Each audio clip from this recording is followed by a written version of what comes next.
مساء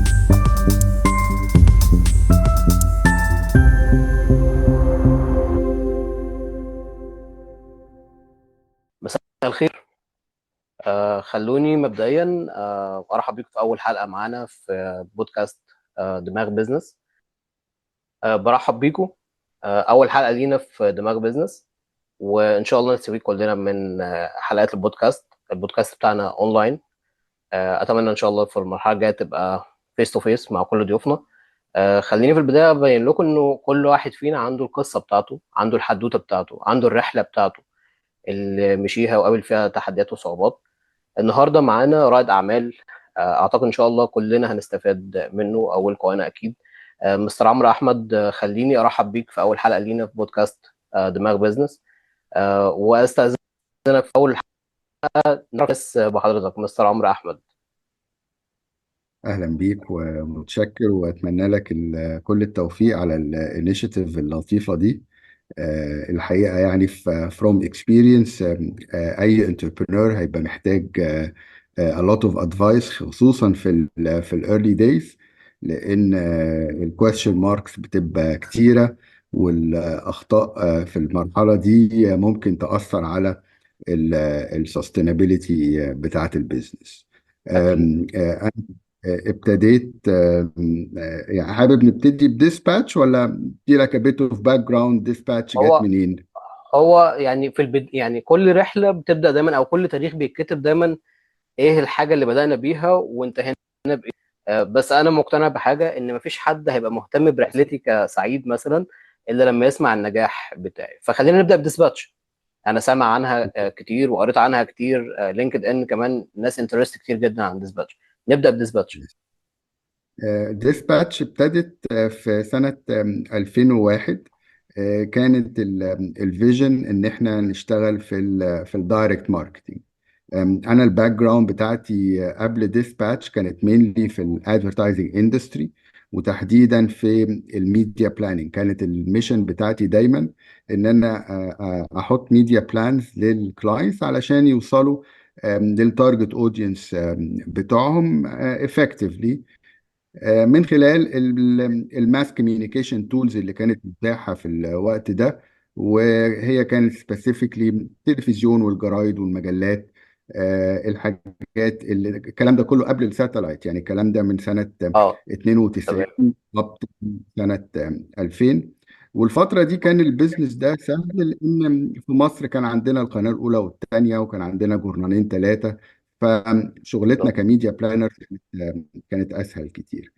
بس في اواخر التسعينات ومع ظهور الساتلايت ابتدى يبقى في مشكله كبيره جدا في ريتشنج النيش سيجمنتس.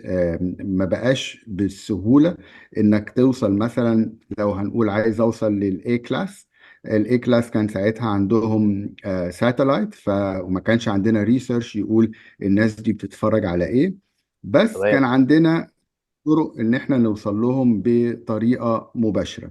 ومن هنا جت فكره ديسباتش، ان احنا يبقى في شركه متخصصه في الداتا بيز ماركتنج، مهمتها انها تبني قواعد بيانات للناس، ونبتدي نعمل للناس دي بروفايلنج، بحيث السيجمنتس اللي الكلاينت مش قادر يوصل لها من خلال الماس ميديا تولز يبتدي يجي لنا، بحيث احنا نساعده ان هو يوصل لهم بطريقه مباشره.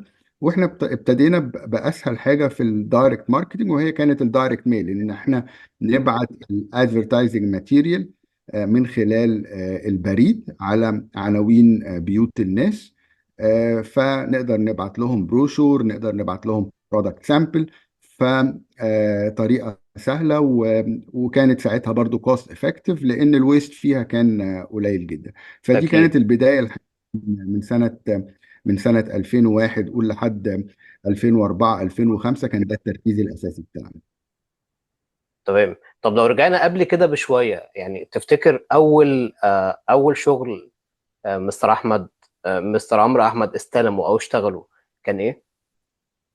وكان احساسك ايه كانت اول شغل اشتغلته؟ كان خوف وقلق، لان انا اول شغل كان في شركه اعلانات مالتي ناشونال هنا في القاهره. اوكي. كانوا طالبين ميديا اكزيكتيف، وانا كنت لسه ساعتها في الجامعه، كنت في ثالثه جامعه. وكنت تمام. بدور على سمر جوب، فلقيت الاوبورتيونيتي دي ورحت. فكنت مرعوب يعني، لان اوكي. ما كانش عندي باك جراوند عن الادفرتايزنج، وادفرتايزنج في مالتي ناشونال ايجنسي ما كانش حاجه سهله خالص. بس الحمد لله يعني الرعب ده تحول الى موتيف قوي اني اتعلم واتعلم بسرعه واركز وكده. وتحولت من سمر جوب الى فول تايم جوب لحد نهايات سنه 2000. انا كان ده الدومين الاساسي بتاعي، ميديا بلانر. عديت على 3 شركات في الفتره دي كلها، وكانت اكسبيرينس هايله الحقيقه، اتعلمت كتير. طب يعني في الوقت اللي حضرتك بدأت فيه الشغل وانت في ثالثه جامعه، هل كان جه في بالك ان ممكن او كان ليك هدف ان انت توصل لتبقى كوفاوندر ديسباتش؟ لا خالص، لا خالص. بس كان تمام. عارف المقولة بتاعت حب ما تعمل حتى تعمل ما تحب، هي دي انطبقت، لأن أنا حبيت فعلا فعلا الشغلانة دي أول ما ابتديت أفهم. وخلقت عندي الفيجن بتاع الديسباتش بعد كده. يعني الديسباتش كانت فكرة وليدة من الاكسبيرينس بتاعتي في الميديا بلاننج. يعني نقدر نقول ديسباتش كان اول مشروع لحضرتك؟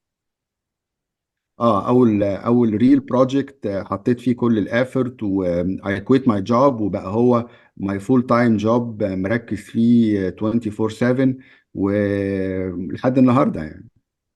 تمام. يعني اقدر اقول انه انت كان كل تركيزك من 2001، وده كان اول مشروع ليك حتى الان على الديسباتش. اكيد في ناس في الطريق او في الرحله كان ليهم سين او نقطه تحول، كان سبب نقطه تحول سواء بالايجاب او بالسلب. تفتكر مين اللي انت ممكن تكون قابلته في حياتك في الرحله بتاعتك وكان ليه اثر طيب، اثر سلبي عليك؟ والله بص، انا ما بحاولش افتكر السلبي، لان دايما السلبي لو انت شخص بوزيتيف بتقدر تحوله لايجابي يعني. تمام. فاي تجربه سلبيه بتعدي عليها كانتربرنور لازم ما توقفش عندها كتير وتتعلم منها يعني. وهيقابلك ناس سلبيين كتير يعني، اللي هو فكره انك بتعمل حاجه ما حدش عملها او ما حدش فكر فيها، دي هتولد نيجاتيف انرجي حواليك من غير ما مم. تقصد يعني. بالظبط. انا دايما بالظبط. بحب اركز في كتابي، وانا I was very very lucky ان انا عديت على ناس ايجابيه كتيره في رحلتي. ناس كتيره ساعدتني، وناس ادتني انسبيريشنز وسبورت.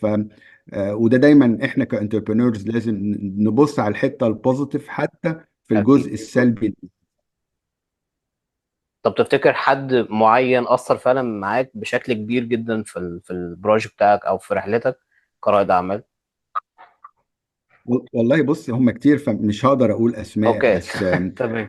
يعني في اوكي. في شخص يعني انا بعزه جدا، واحنا الحقيقه اثرنا في بعض، لان هو he was running a business، واحنا اتكلمنا علشان نشتغل مع بعض، وان وي كليكت كده، الكيمستري اشتغلت. وكان هو البروجكت بتاعه ساعتها بيبيع في السنه بحوالي 100 150 الف جنيه. واحنا الافكار اللي حطيناها فجاه في اخر السنه لقينا نفسنا البروجكت طلع من الرقم ده ل 2 مليون جنيه، فاتخضينا.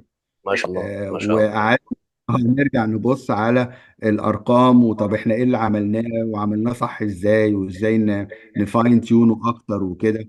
وده بروجكت انا لسه شغال عليه لحد النهارده، ولحد النهارده ارقامه بتبهرني يعني. ما شاء الله. طب لو هنتكلم عن العقبات اللي ممكن تقابلتك في رحلة يعني، وحضرتك بتحكي عنه في الأول في أول الحلقة، يعني حسيت إن كانت في وقتها كانت الناس فعلا متخوفة أو كان عندها مفيش عندها الوعي الكافي لفكرة نعتبرها عقبة من العقبات، أو إيه العقبة اللي ممكن تكون حسيت إن أنت واجهتك وفعلا وقفتك بس الحمد لله قدرت تعديها؟ لا، العقبات كتير. اجين انت كانتربرينور مش مش حياتك مش هتبقى سهلة. دايما هيفضل عندك عقبات، ولازم تتعلم لو انت قررت انك تعمل كده، انك ازاي تتعامل مع العقبات. احنا في رحلة ديسباتش قابلتنا عقبات كتيرة جدا جدا. اول حاجة يعني قابلتنا في 2001 او 2002، احنا كنا بنوزع بروموشنال ماتيريال جوه جوابات. وطلع في امريكا فيروس الجمره الخبيثه الجمرة الانثراكس. الخبيثة، ساعتها. تمام. وده كان يعني هيهدم البيزنس موديل بتاعنا 100%. بس احنا يعني انا والتيم بتاعي ركزنا وعدت بعد كده مشاكل كتيره. فالتشالنجز، وهي دي حلاوه انك تو بي ان انتربرينور، انك ازاي تتعامل مع التشالنج وازاي تتعلم منه وازاي تو ليرن هاو تو اوفركم ات، لان التشالنجز مش هتخلص. اكيد. طب يعني انت ككو فاوندر وليدر للبيزنس، اكيد كل يوم بتاخد قرار جديد، او قرار مختلف. هل فعلا او في مره خدت قرار وحسيت ان هو لا، انا كان غلط ان انا خدت القرار ده، بس للاسف كملت فيه على غلطه؟ اه طبعا، يعني انت يو ليف اند ليرن، يعني دايما في قرارات غلط والقصه في انك تدي وقتك، تدي نفسك وقت كفايه قبل ما تاخد قرار، بالذات القرارات المصيريه، طب علشان دي خطتها بتبقى جامده. بس لما تاخد قرار وبيطلع غلط، ما هو انت برضو في الاخر اتس يور بزنس، ما حدش ليه عندك حاجه. والله خسرت، يعني هوبفully تقدر تتحمل الخساره دي وتقدر تكمل وتبقى اتعلمت الدرس يعني. طب ايه دايما اللي كان، يعني انت حضرتك قلت في صعوبات قابلتك، في مشاكل، كان في ناس بتديك حاجات سلبيه كتير في الرحله بتاعتك، ايه اللي دايما كان بيخليك يقول لك لا انا هكمل، انا مش هسمع الحاجات دي، انا هكمل؟ لان ده اللي بيحصل لاي حد بيبدا بيزنس موديل جديد، بيجي في نص الطريق. وخصوصا يعني حد من الناس دايما عندي حته اللي هو لا انا خلاص مش قادر، انا هروح لحاجه تانية. ايه اللي يخلي الواحد ممكن يبقى استقل للبيزنس بتاعه او استقل للايديا بتاعته؟ شوف، حاجات كتيرة، بس أهمها وأكثرها تأثيرا عليا كان إن أنا ما كانش عندي حاجة أعملها. يعني ما كانش عندي أوبشن غير إن إحنا ننجح، إن الشركة دي تكبر، إن نحافظ على موظفينا. يعني إحنا عدت علينا الثورة وعدت علينا كورونا. فكان دايما الفكر في إن طيب إحنا لو if we quit dispatch هنعمل إيه، والتيم بتاعنا هيعمل ايه. فدايما كان الموتيف ان احنا نسستين البيزنس، نحافظ على التيم، نحافظ على الانتجريتي بتاعت الشركة، لان اتعلمنا على مدار السنين ان كل ازمة بتحصل وهتخلص، وعادة بعد الازمات الدنيا بتبقى كويسة، فيبقى دايما عندنا فرصة ان احنا نعوض اي خسائر حصلت. تمام.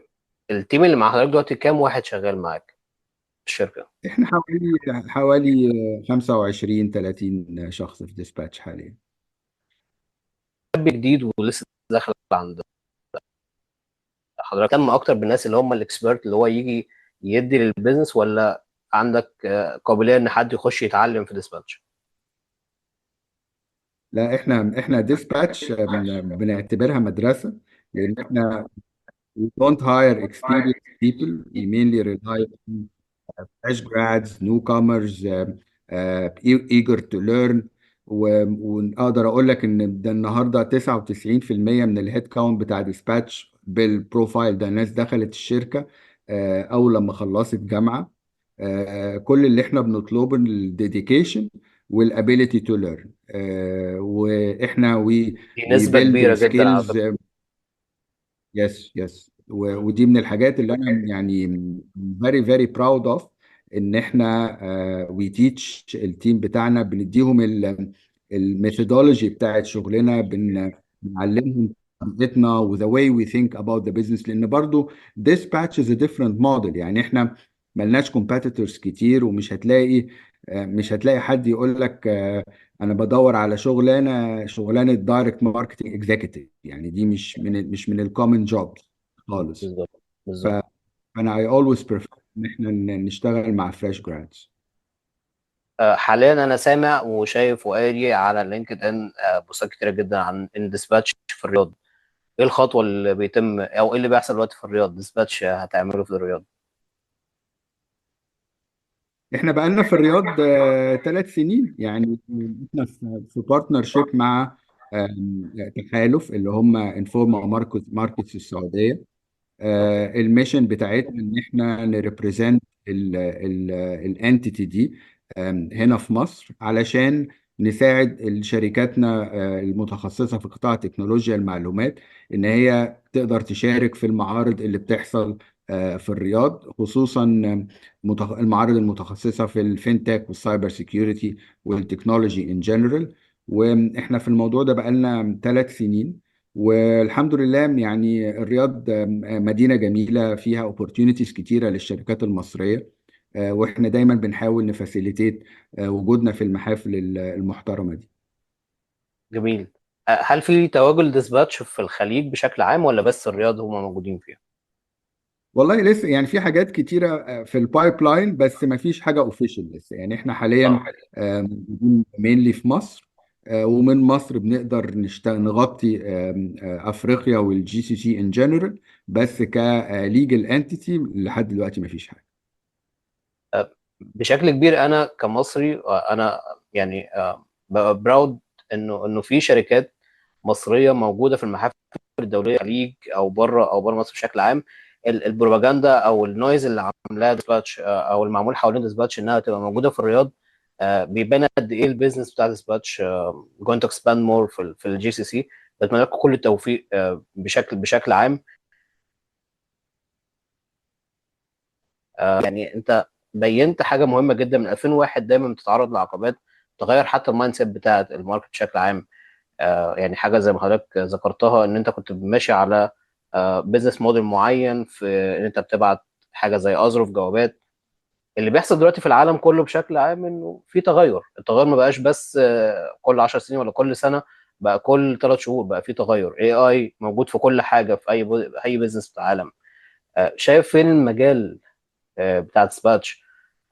هيوصل لفين؟ وديسباتش ازاي هتسرفايف في ظل التغير اللي بيحصل بشكل عام كوارترلي؟ والله احنا خلاص يعني عارف اتعودنا على موضوع التغير، ان زي ما حضرتك بتقول بالظبط التغير كان موجود من زمان، بس الوتيرة بتاعت التغير بقت اسرع بكتير. اسرع كتير بالظبط. واحنا اسرع بكتير، وطبعا يعني الاي اي بقى واقع ملموس كلنا لازم نتعامل معاه واحنا الحقيقه اتعلمنا ازاي نمانج التشينج، وازاي نبقى جاهزين دايما ان نبقى equipped بكل التولز اللي تخلينا نوعا ما سابقين. يعني خليني اقول لك ان ديسباتش اشتغلت اتنقلت، عملت ديجيتال ترانسفورميشن للانفراستراكشر بتاعتها في 2019. فلما دخل علينا الكورونا كنا جاهزين، يعني كان عندنا تيمز وكان عندنا الكلاود شغال وكل حاجة، فبالنسبة لنا اوكي، كان يعني انتوا الموضوع كنتوا سابقين بخطوات عن باقي السوق تقريبا يعني. اه اه بالظبط. فاحنا دايما بنحاول نعمل كده علشان مش ما نتفاجئش، بس يعني نبقى مستعدين، لان زي ما حضرتك بتقول التغيير evident بيحصل على طول، ودلوقتي بقى بيحصل اسرع. ف... فلازم دايما نبقى مستعدين. جميل. حضرتك بدأت في 2001 واشتغلت في سن وانت في الجامعة، ثالثة جامعة. آم، دلوقتي اي شاب من الشباب اللي موجودين، الجين زي ممكن اسميهم ميلينيوم، الناس كلها حابه موضوع الستارت اب انه يبدا بيزنس. وانت تقريبا يعني عملت نفس الفكره بس من سنين فاتت، ومريت بصعوبات اكتر حتى من دلوقتي. اعتقد دلوقتي العالم بقى كله مفتوح على بعضه. تنصح بايه اي حد حابب انه يبدا بيزنس، سواء في مجال الماركتنج او بشكل عام في اي مجال؟ هل يبدا وخلاص يورط نفسه، لان دي بسمعها كتير، ورط نفسك وامشي مع التيار، ولا يعني يمشي ازاي؟ تنصحنا بايه؟ النصيحة المهمة جدا انك ما تخلصش جامعة وتبتدي بيزنس على طول. اوكي. تدخل تقضي سنة سنتين في شركة علشان تبقى عارف ايه الانفايرمنت بتاعت الشركة دي والدنيا بتمشي ازاي اوكي. والكلام ده موضوع مهم جدا جدا. من غير الاندرستاندنج الكالتشر بتاع البيزنس مش كتير بيقدروا ينجحوا كانتربرينورز. وانس حسيت انك on a solid ground، يعني برضو النصيحة التانية المهمة انك secure yourself financially. لازم يبقى معاك فلوس كفاية to support you for at least 1 year، علشان وارد الستارت اب دي ما تدخلش فلوس خلال السنة. اوكي. وونس تبتدي خلاص بقى توكل على الله وظهرك للحيط، ويعني ايه، you either make it or break it زي ما بيقولوا. بالظبط. فركز الديسيبلين والكوميتمنت والفيجن. لازم يعني الانتربرنور لازم يبقى شايف الدنيا حواليه 360 درجة. ما ينفعش تبقى باصص تحت رجليك بس ولا باصص لقدام بس، لازم تبقى عامل الاتنين في نفس الوقت. السبيريت لازم دايما تبقى عالية، لازم تفضل بوزيتيف، علشان بالظبط. السبيريت دي بتتنقل للتيم، والتيم بياخد منك السبيريت دي، ويا اما ياخدها ويجري يا اما ياخدها ويقعد في البيت. فانت اتفق كليدر معاك تماما اكيد. بالظبط. ستارت طب اب يو هاف تو ستي بوزيتيف في عز المشاكل. اضحك واتبسط وكده، علشان ده اللي هيكيب ذا تيم جوينج. بالظبط. طيب خلينا اسال حضرتك على حاجه تانية ومهمه جدا. يعني احنا بنشوف في السوق المصري بشكل عام، بلاقي حاجات متشابهه كتيره جدا وكلها ستارت اب. واحد عمل بيزنس ملابس، فغيره 10,000 عملوا بيزنس ملابس. واحد اشتغل في الماركتينج، فغيره 10,000 اشتغلوا في الماركتينج. هل ده يعني بيحد من تنوع في السوق؟ هل انا واحد عاوز ابدا ستارت اب، هل اقلد وخلاص وامشي مع الموجه؟ لا تقلد وخلاص هتخسر. لازم يبقى عندك some kind of distinction. يعني لازم تبقى انت again، يعني having a startup لازم تعمل الاكسرسايز والهوم ورك كويس قبل ما تبتدي ستارت اب. يعني لازم تبقى شايف فين البين بوينتس اللي عند الكاستمر بتاعك وازاي انت هتحلها، اليونيك سيلينج بروبوزيشن بتاعك، ليه الناس تجي لك وما تروحش للكومبيتيتور بتاعك وكده، علشان ما تخسرش، او يعني you don't fail yourself من الاول. ف spend enough time studying السوق، studying الكومبيتيشن. البرايسنج از فيري امبورتنت. هتبيع بكام وهتبيع لمين؟ كل دي اسئله قبل ما تفتح وتقول بسم الله هنشتغل. لازم تبقى مجاوب عليها علشان ما تخشش تتوه، لان وانس هتبتدي هيبقى عندك بارامترز اكتر كتيره تبص عليها. مم. فلو الفاندمنتال بتاعت البيزنس مش واضحه بالنسبه لك، انت مش هتقدر تكمل، او مش هتقدر تروح بعيد. فركز على الديستنكشن، ركز على اليونيك سيلينج بوينتس بتاعتك، اعرف التارجت اودينس بتوعك مين الزبون، علشان حياتك تبقى اسهل. لان once هتفتح هتلاقي عندك اسئله كتيره جديده لازم تبتدي تجاوب عليها، وكل يوم هيرمي عليك اسئله جديده. فاظبط الفاندمنتالز، الدنيا تمشي كويس ان شاء الله. الفكره بتاعت ان حد ممكن يبدا ستارت اب وبعدين يبقى داخل بمعنى او داخل بمبدا ان يبقى عندي اكزيت ستوري بعدين. ان انا بدات بيزنس دلوقتي، وفي فتره معينه انا هعمل اكزيت ستوري وهسيب البيزنس. هل ده من الحاجات الصح ان الواحد ممكن يعملها؟ هل بتبقى فيه زي مثلا بيبقى، هل هو فعلا مركز مع مستقبله؟ ولا ده ممكن اللي هو نوع من الرول او من البيزنس موديل، ان هو انا بخش ببيع براند او بعمل براند وبعدين ببيعه وهكذا؟ هل فكره ان حد يخش في فكره زي كده حي للسوق بشكل يعني في المقام الاول؟ تاني حاجه، هل ده يعتبر اصلا بيزنس ممكن حد يشتغل فيه؟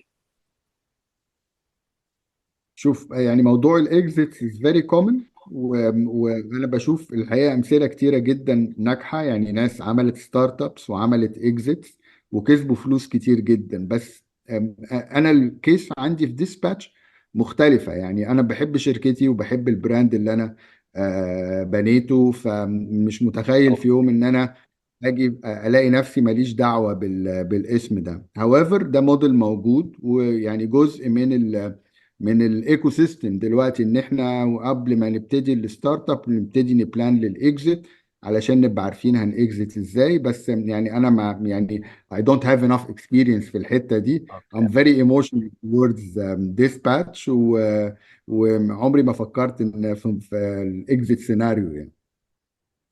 اوكي. خليني اقول لحضرتك ان انا استفدت جدا من كلامي معاك.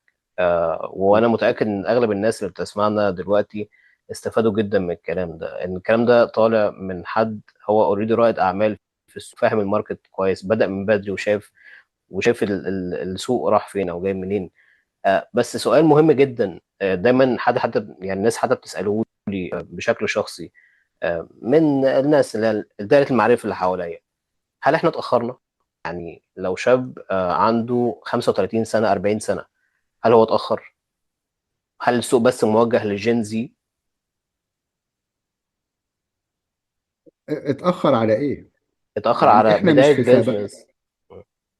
لا لا خالص، يعني ما فيش سن معين ان انت تبتدي ستارت ابس، وفي قصص كتيرة جدا ناس عملت بيزنس بعد سن الستين.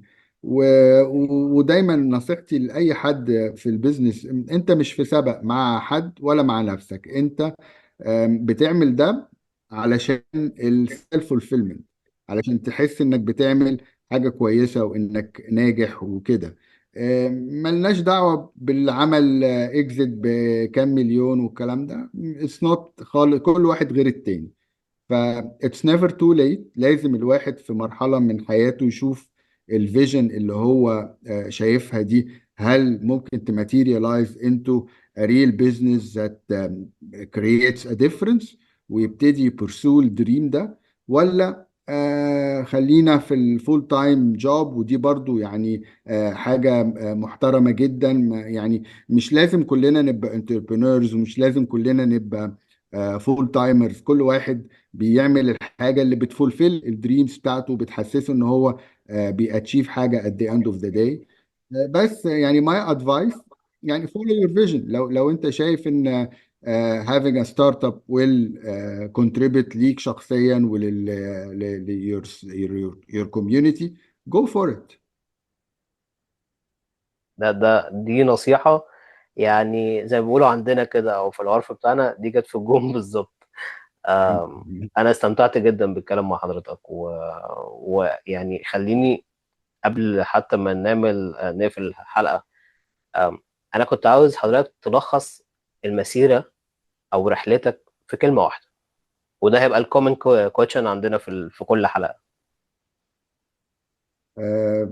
هخليهم اتنين، كلمة واحدة تمام. صعبة. اوكي. أنا كلمتين مهمين جدا يعني، وفرقوا جدا في حياتي، هما الكوميتمنت والديديكيشن. اي حاجه من غير كوميتمنت وديديكيشن will definitely fail. وانصح اي حد عايز يعمل اي حاجه لازم تبقى fully committed fully dedicated، والنجاح ان شاء الله يبقى حليفك. بإذن الله.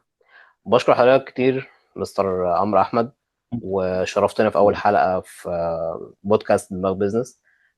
وإن شاء الله الحلقة الجاية اللي هقعدها مع حضرتك أتشرف طبعا بيك تكون فيس تو فيس. ان شاء الله. يعني لو حضرتك حابب تقول أي حاجة في آخر الحلقة يبقى أبقى شاكر ليك جدا.